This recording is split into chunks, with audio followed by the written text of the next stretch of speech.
Hey guys, Tom here with Extreme Air Vents. Got the beast home in the shop and it's time to start kind of going over it, doing some mods. Just kind of want to show you the process of everything that I'm going to do to this 2021 Turbo Summit X. Just so this is what I like to do to my new sled. You can follow along, like and subscribe. Here we go. Okay, so I got the new sled home and had a little bit of time to kind of look things over, see what's new. The new lightweight spindle, from all I can gather, I just sold my 17 sitting next to it. It looks like they took some material out of this area. This went back to about here on the 17 spindle.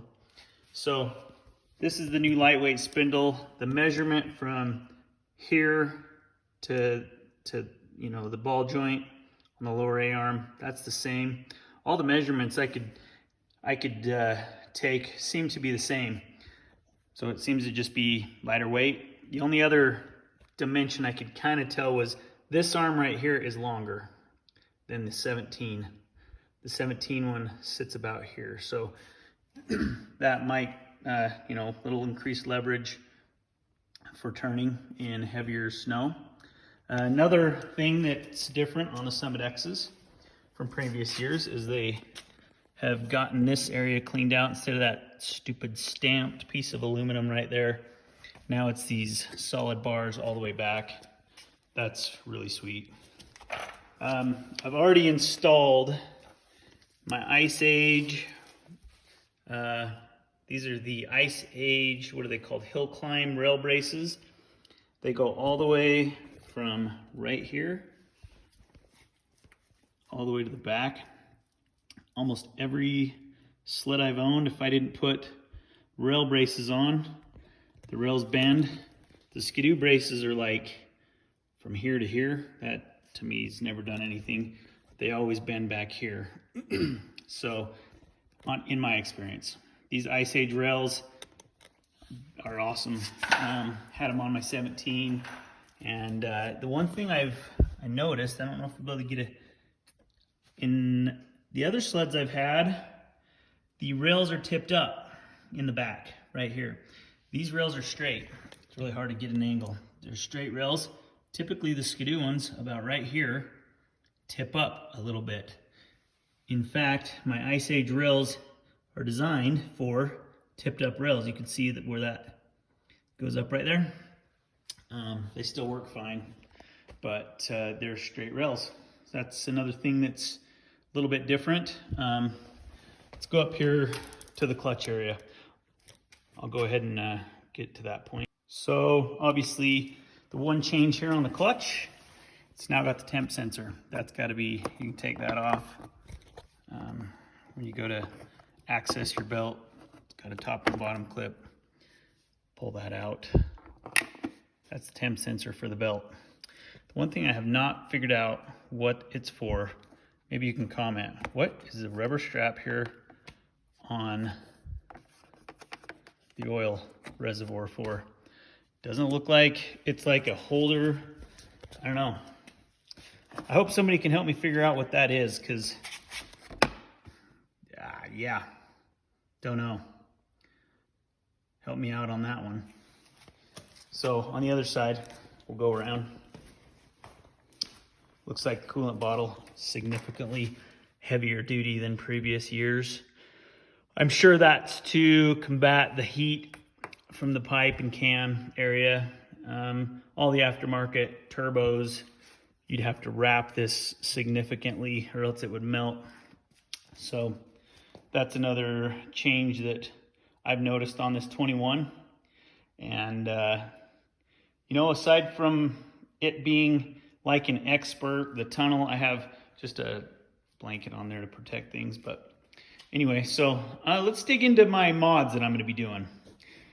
A couple of Skidoo mods, Skidoo hand guards, Skidoo bag, and then today we're going to be installing a Skinz Rasmussen bumper.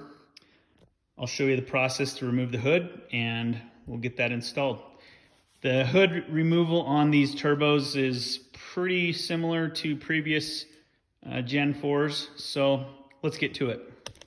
Okay, so we're gonna be removing the gauge first. You might be wondering why my sled doesn't have vents on it.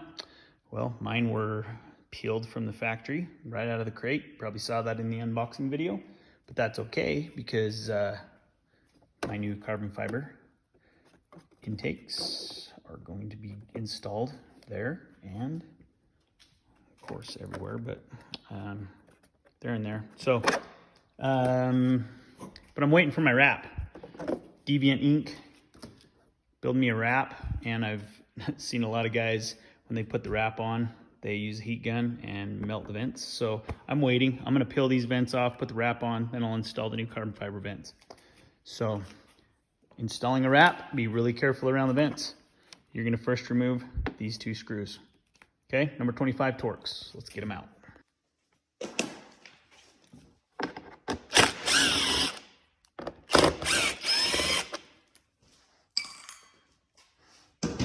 All you do, lift up from right here, push back a little bit. Now over here, you're gonna see a little red clip. Generally, see the little red clip, pull the red clip down. Then you're gonna push down on the release there and pull that out. Gauge gets put in a safe location. Okay, now while sitting on the sled, you're gonna remove these two Torx. Obviously you need to release the headlight bulb clips. So those two. Then down here in the front, you'll remove that one and that one on both sides. Then you'll look under here, and this screw to the air box, that Phillips right there, there's two of them. There's another one right back there. Don't need to mess with that one. We're gonna mess with that one. Just release it enough to be loose. And then we'll pull the hood off. Let's go from there.